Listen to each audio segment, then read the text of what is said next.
বিসমিল্লাহ। দেখেন আজকে আমি কত সুন্দর করে সয়াবিন ভাজা দেখাচ্ছি আপনাদের।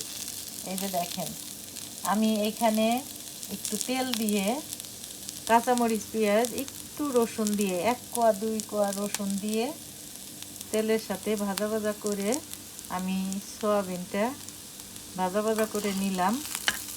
এখন দেখেন কত সুন্দর হয়েছে, একটু শুকনো শুকনো হয়ে গেছে। আর সয়াবিনটা আমি দেখিয়ে দিচ্ছি, যে তেল খাই ওই সয়াবিনটাই এগুলো।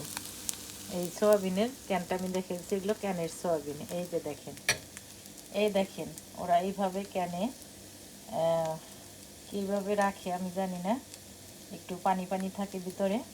ওগুলো এনে এই দেশের মানুষ এগুলো এমনিতেই খায়, সালাদের সাথে খায়, কেউ ভাতের সাথে খায়, কেউ আবার সবজির মতো ভুনা করে মাছ মাংস দিয়েও খায়। আমি আবার আজকে এইভাবে ভাজলাম খাওয়ার জন্য। এভাবে খেলেও অনেক মজা লাগে। আপনারা যদি ক্যানের বিন খেতে চান তাহলে এভাবে ভাজা ভাজা করে খেয়ে দেখবেন, ভালো লাগবে।